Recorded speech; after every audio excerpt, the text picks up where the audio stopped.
Hey folks, this is Dust, and if you don't know me, I come from the Counter-Strike Global Offensive community as a commentator, desk analyst, and content creator. I've done several different events for companies such as E-League, ESL, DreamHack, PGL, Gfinity, the list goes on and on. I sometimes work in a commentary duo with Vince Hill, who you might also know from CSGO, and I've only done one other Valorant video at this point, which is just kind of my initial reactions to some of the trailers and some of the leaks that were coming out, where I kind of talked about it from that Counter-Strike perspective, because if we're honest, this game has a lot of Counter-Strike-esque elements to it, whether it be the economy system, the purchasing of weapons, whether it be the fact that some of the skills in this game look like utility from Counter-Strike or other games that, you know, have smoke grenades and Molotovs and things of that nature.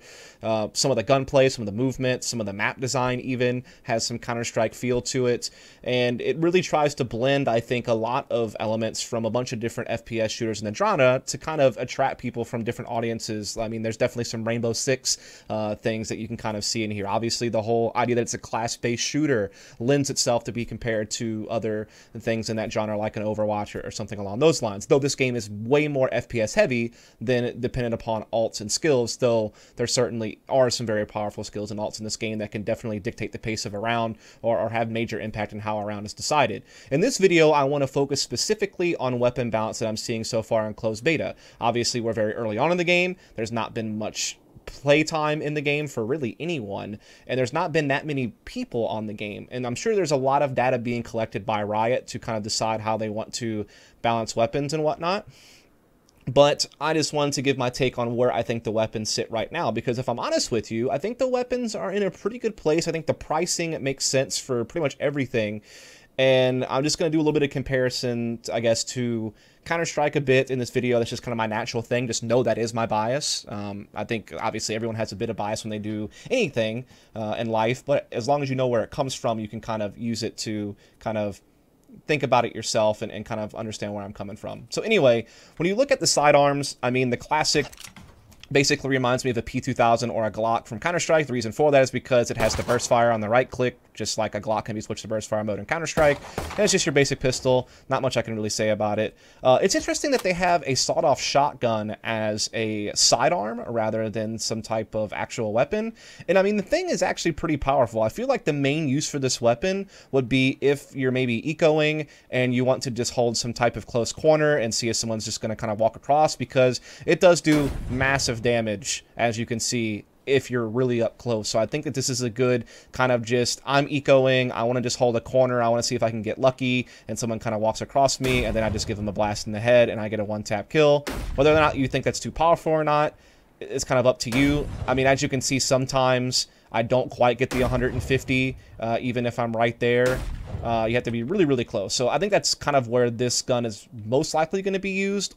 Then you have the Frenzy, which I guess would be compared to the CZ of Counter-Strike, but it's a lot better. I mean, the auto is way easier to control on this weapon, I feel like. It feels a little bit more like a mini SMG than the CZ does in Counter-Strike, but it has a similar ability. I think it is kind of crazy that you can get this and armor on round one. And in fact, in general, I think the round one economy is kind of odd how much stuff you can get.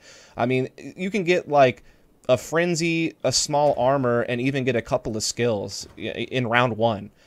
So that's kind of an interesting take on how that all works, actually. I'm not sure how viable it is. Again, we haven't seen any competition. We haven't seen a lot of top-level professional play, and so I want to kind of reserve judgment on the economy system, at least for now. But yeah, that's kind of the vibe I get from this. The Ghost has the feel of a silenced USP from Counter-Strike, but the power it has is more reminiscent of maybe something like a 5.7. Definitely really accurate. Definitely can do a fair amount of damage. You can see the headshot does 105. Body shot can do a fair amount as well. Get a couple of body shots in. Pretty much a headshot and a body shot will be able to do substantial damage, even get a kill if they're only on half armor. Definitely, I've seen a lot of people running a strat where they will kind of raid boss someone, where they will let them request a ghost from them. They'll get the ghost, they'll buy armor for themselves, and then they can be a really powerful threat on pistol round type situations on round 1.5. So definitely the ghost is a really nice sidearm. Just really accurate. Does a fair amount of damage. Then the Sheriff, obviously being your Deagle type weapon. One tap weapon to the head. Obviously, a few body shots will do it as well. Not really much to say. I think all these weapons are fine when it comes to balance. I don't really have any gripes about it. Same with the SMGs. You have an unsilenced version, which kind of feels obviously a weapon that can get pretty inaccurate. So further ranges, if you're trying to spray, it's not going to do so well for you, which is the role an SMG should play. So I think it's perfectly fine. Kind of reminds me of a MAC-10 or MP9, I guess, sort of, from Counter-Strike, if you're going to compare it to a Counter-Strike weapon, with the Spectre being the silenced SMG, which is certainly a lot more accurate, and reminds you a little bit of the silenced MP5, I guess you could say, from CSGO. No real gripes about the pricing or how these guns work either. Same with the shotguns. I mean, again, obviously can be quite powerful, but you have to obviously be up close for it to really be able to do a whole hell of a lot of damage. So I don't really have any gripes about the shotguns at all. Then you have the Bulldog, right? So kind of like a FAMAS, has the full auto, of course, has the burst whenever you zoom in. Again, I think this is fair. Obviously, the spray pattern on this is a little bit, like a small amount harder to control than some of the other ones, but not by much. I mean, I guess once it gets up to here, you just have to start really controlling it a bit more, but not much I can really say about it. Guardian is a different kind of weapon, right? I think this is a sleeper weapon because it's 200 less than the Vandal or the Phantom, and so therefore you can buy a couple of skills with it, and you have a really strong weapon. I mean, this is a 2-body shot weapon, basically, to people who have small armor, 3 to people who have full armor, and obviously, if you are able to land the headshot, they're donezo, one tap, just like a Sheriff or just like a Vandal. So this low-key, if you know how to use it, is a really fucking strong weapon, and I imagine that we're going to see a lot of this weapon in top-level play. I think a lot of people tend to drift towards the Vandal and Phantom and Bulldog and stuff like that and kind of the more casual setting, but I imagine some professional players, when that time comes, are going to be able to make great use of this weapon. It's actually low-key really sick. Definitely don't sleep on this weapon if you're a more casual player. Learn how to use it because, again, it's a little bit cheaper than some of the other assault rifles. It gives you a chance to make sure you can afford some skills, and it can really make a difference depending on your play style. This is just a really, really good weapon. Definitely like it a lot. I have a lot of fun with it. And then you have your Phantom and Vandal, which are basically your 2-man assault rifles, kind of like a silenced Colt from Counter-Strike. This obviously is really, really accurate, really easy to control spray pattern for most people. Obviously, it's not a 1-tap weapon, but it's a 2-tapper, with the Vandal, of course, being more like the AK-47 from Counter-Strike with the 1-tap ability, but also can zoom in as well. And that's where I want to get to, right? Every single assault rifle in this game has an ADS feature, and I do wonder about that a little bit. I'm not completely against it by any means, but I do find it kind of odd that every gun can do it. You know, it feels like maybe only 1 or 2 of them should be able to do it, not all 4. That way there's a little bit more of a choice being made, because right now, the Vandal and the Phantom are the exact same price, and the only differentiating factor probably for you on whether you want to use it is which one you're more comfortable with. What spray pattern are you more comfortable controlling? Are you willing to sacrifice the 1-tap capabilities of the Vandal to have the Phantom, which might be a bit easier to spray for you? That slight silence capability, I guess you could say, as well. Maybe it's just a bit more comfy for you to do multi-frag spray downs and really do spray transfers a bit easier. Sure, that is a bit of a trade-off, but it would be also awesome if one of them did a zoom and one of them didn't. That way there was more of a defining difference between them, rather than just the silence and the spray pattern. So that's something to maybe think about. I like the Bulldog as a zoom because it's a burst, so actually at farther ranges the burst isn't going to be as great, right, because of the spread. You know, otherwise it just seems like if you wanted a little bit more parity, that maybe some guns today have ADS and some shouldn't. Again, I'm not completely against it. I just think that right now, ADSing, I mean, yes, you do have a mobility difference, right? You are going to move a bit slower. If you're ADS, you're going to lose some FOV, and you obviously have a slightly slower fire rate. But it's still the fact that you can just swap between them, so you can, you know, have the hip fire when you want to be taking, you know, more aggressive angles or something like that. But then if you want to take those longer range and hold an angle, you can you know, get into the ADS, and I think it just makes them maybe a bit too versatile. And I think that it would provide maybe some better gameplay if you had to kind of pick and choose what you had. But I'm not, like, so keen on that it kind of ruins the experience for me in any way. It's just something I kind of thought about. Otherwise, I'm happy with everything. Now we're going to get to the one thing that I do not like about the game, and that is that this Marshal has some of the most insane no-scope accuracy, and I think it's a little bit too much.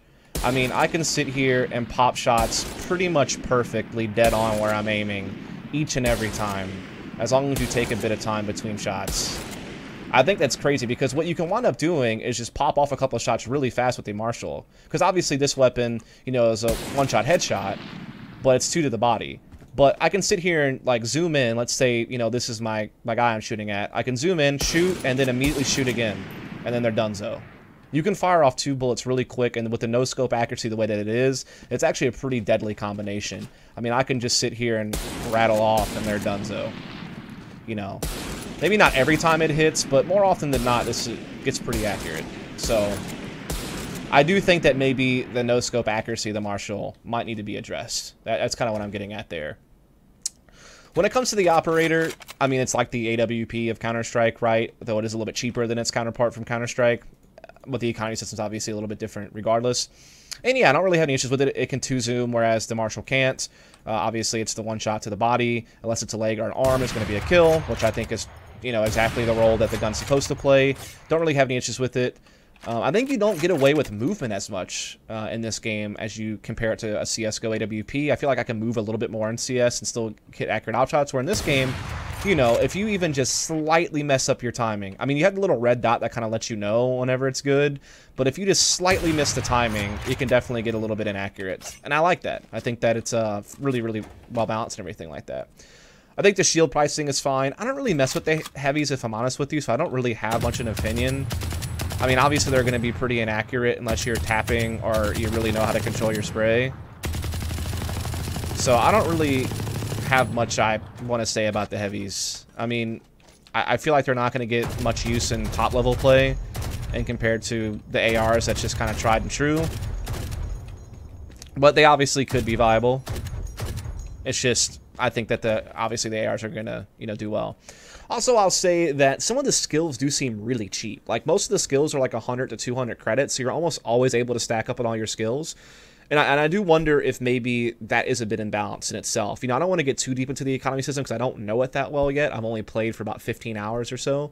But it does seem like maybe some of these skills might need a little bit of balancing on how much they cost, because it does seem, again, kind of crazy in round 1 when it's like a pistol round and you're able to afford so many abilities plus light armor and maybe even an upgraded pistol like the Frenzy. So kind of wondering about that just a little bit. And yeah, I mean, overall, I'm really happy with the gunplay. I think the guns feel great. I think that they're priced pretty much where you'd want them to be. I think that you have the specific roles that you would want when it comes to weaponry if you're coming from a Counter-Strike background.